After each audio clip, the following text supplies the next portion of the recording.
हाय, मैं हूँ अमृता। मूवी की शुरुआत कैट और निक नाम के दो बहनों से होती है जो कि जोडी और लीसा नाम के अपने दोस्तों के साथ समुद्र के किनारे मछलियाँ पकड़ रहे होते हैं। वही मछलियाँ पकड़ने के बाद ये सभी वहाँ से जा रहे होते हैं कि तभी निक कैट के हाथ पर एक चोट का निशान देखती है और कैट से पूछती है कि तुम्हें ये कैसे लगा। यहाँ पे कैट का पति उसे अक्सर मारा करता था, लेकिन वो ये बात अपनी बहन से छुपाती है। निक को इस बात की भनक तो लग जाती है, लेकिन अपने बहन के लाइफ में दखल अंदाजी ना करनी, इसीलिए वो चुप बैठ जाती है। जिसके बाद वहाँ पे कैट का पति ग्रेग आ जाता है। अब ग्रेग कैट को अपने साथ गाड़ी में लेके जाता है। यहाँ पे निक भी अपने घर पे वापस आ जाती है, जहाँ पे उसकी छोटी बहन एनी भी होती है। पर तभी निक को कैट का एक मैसेज आता है जिसमें वो निक को अपने घर आने के लिए बोलती है। इधर निक मैसेज पढ़ते ही तुरंत कैट के घर जाती है, जहाँ पे उसे ग्रेग मिलता है जिसके चेहरे पर खरोच के निशान रहते हैं। निक समझ जाती कि कुछ तो गड़बड़ है और उससे पूछती कि मेरी बहन कहाँ पे है। तभी वो कहता है मुझे ये नहीं करना था, लेकिन कैट ने मुझे मजबूर किया। और तभी हमें पता चलता है कि उसने अपने वाइफ यानी कैट को गुस्से में मार डाला था। अब वहाँ पे पुलिस वगैरह आती है और उसके हस्बैंड को पकड़ के लेके जाती है, लेकिन अपने बहन के मौत का सदमा निक बर्दाश्त नहीं कर पाती और कुछ समय अलग बिताने के लिए वो इंडिया आती है। अब इसके बाद सीन 9 महीने आगे चला जाता है, जहाँ पर निक अपने इंडिया के ट्रिप से वापस अपने होम टाउन आ जाती है। यहाँ पे वो अपने पुराने दोस्त जॉडी, लीसा और अपनी छोटी बहन एनी से मिलती है। इधर सबसे मिलने के बाद निक काफी खुश होती है, मगर निक को अभी भी कैट के मौत का गम रहता है और हमेशा कैट के उसे विजन्स भी आया करते थे। अब अगले दिन ये सभी लोग समुद्र में कायाकिंग करने के लिए जाते हैं। वही थोड़ी देर के बाद ये लोग बीच से काफी दूर आ चुके थे और सभी अब पानी के अंदर जाकर मछलियाँ पकड़ने का फैसला करते हैं, पर एनी पानी के ऊपर ही रहने का फैसला करती है। वही दूसरी तरफ जॉडी और लीसा पानी के अंदर चले जाते हैं, लेकिन जैसे ही निक भी पानी के अंदर जाती है उसे कैट के विजन्स आने लगते हैं, जिसकी वजह से काफी पैनिक होकर निक पानी के बाहर आती है। एनी और लीसा भी अपने बोट में वापस आ जाते हैं,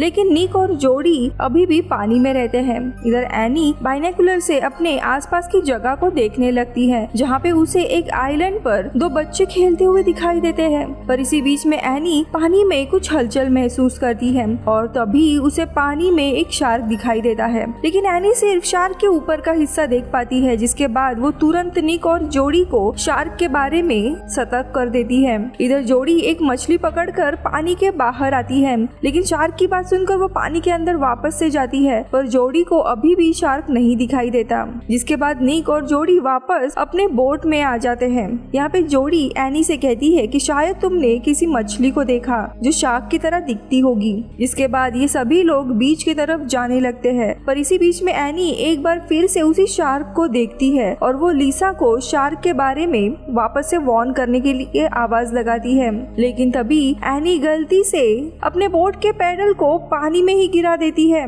लेकिन इसी गड़बड़ी में एनी किसी तरह पानी में हाथ डालकर पैडल को वापस ले लेती है, मगर इसी वजह से शार्क का ध्यान एनी की तरफ चला जाता है और शार्क उसके बोट के नीचे तैरने लगती है, जिसे देख एनी काफी डर जाती है और वो लीसा को मदद के लिए चिल्लाती है। पर तभी शार्क एनी के बोट को उल्टा कर देता है, जिससे एनी नीचे गिर जाती है।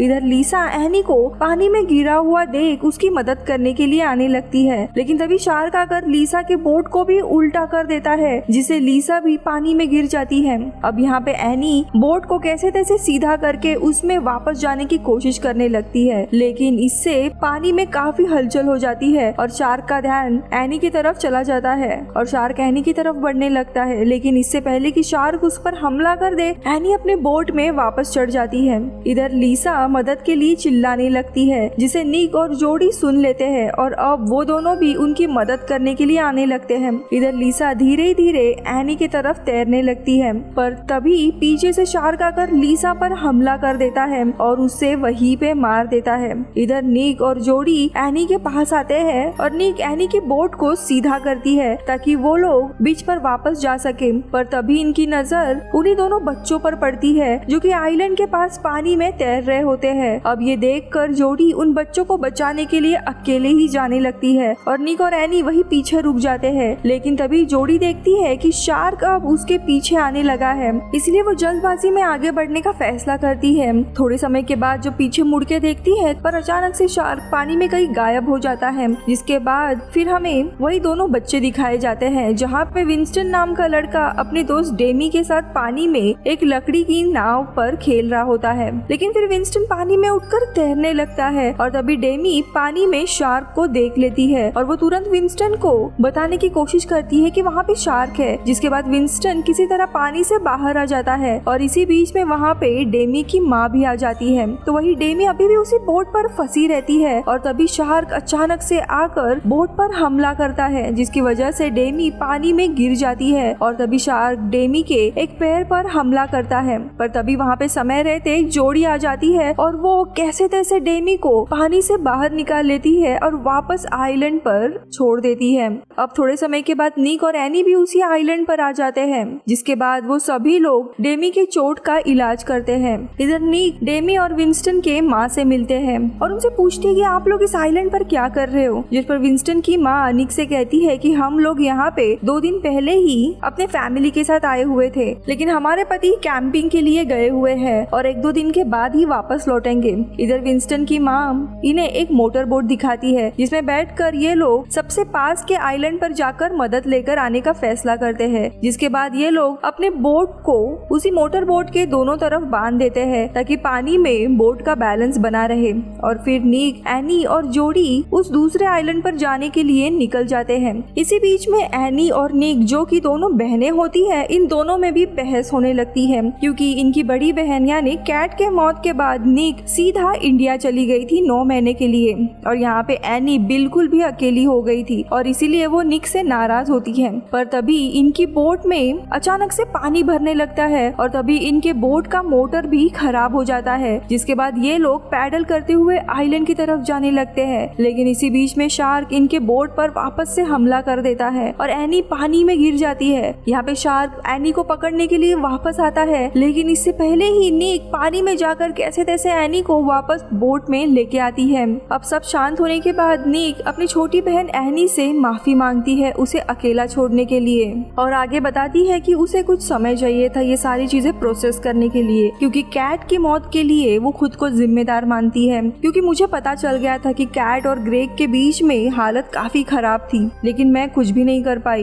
कैट मेरी मदद मांगती रही और मैं उस दिन काफी लेट पहुंची। अब इनके बातचीत के दौरान ही वहाँ पर शार्क वापस आ जाता है, लेकिन तभी निक एक चीज नोटिस करती है और कहती है कि शार्क हम पर नजर रखे है और अगर हमें जिंदा रहना है तो हमें शार्क को मारना पड़ेगा। निक फिर इन्हें अपना प्लान बताने लगती है और कहती है कि हम लोग जोड़ी की पकड़ी उसी मछली को बोट के एंकर के साथ बांध देते हैं और फिर उस एंकर को हमारी बोट से बांध देंगे ताकि जैसे ही शार्क मछली को पकड़ने के लिए आएगा उसके मुंह में एंकर भी अटक जाएगा और फिर शार्क उस बोट के साथ पानी के अंदर चला जाएगा और बोट इतनी भारी है कि वो शार्क वापस पानी के ऊपर नहीं आ पाएगा और डूबकर वहीं पे मारा जाएगा। जिसके बाद ये लोग मछली को एंकर के साथ पानी में डाल देते हैं और उस एंकर को अपने ही दूसरे बोट में बांध देते हैं और थोड़ी देर के बाद शार्क आकर मछली को लेने की कोशिश करता है, लेकिन इनकी बोट भी उसी बोट के साथ जुड़ी हुई रहती है। पर फिर जोड़ी आकर रस्सी को काट देती है और वो बोट अलग हो जाती है। जिसके बाद शार्क उसी दूसरे बोट के साथ पानी के अंदर चला जाता है, जिसे देखकर सभी को लगने लगता है कि थोड़ी देर के बाद शार्क मारा जाएगा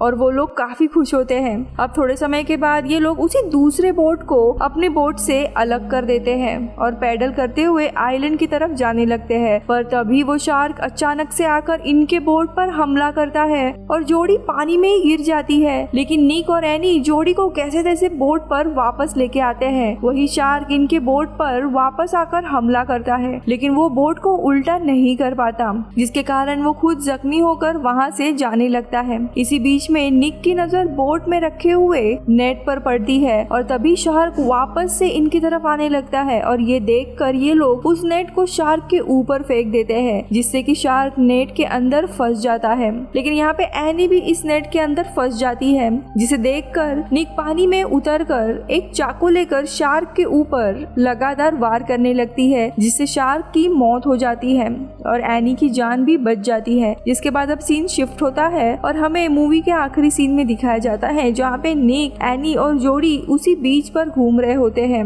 कि तभी उन्हें डेमी का वीडियो कॉल आता है, जो उन्हें कहती है कि मेरी चोट अब पूरी तरीके से ठीक हो चुकी है। जिसके बाद ये तीनों अब एक जगह पर आते हैं, जहाँ पे एक पत्थर पर कैट कैट और लीसा का नाम लिखा रहता है और उसके नीचे लिखा था डाइव सिस्टर फॉरएवर, जो कि उनकी याद में लिखा गया था। निक फिर उन सब की एक ग्रुप फोटो पत्थर के पास रखती है और कहती है कि कैट और लीसा तुम दोनों हमेशा हमारे साथ रहोगे। और इसी के साथ मूवी खत्म होती है। Bye bye.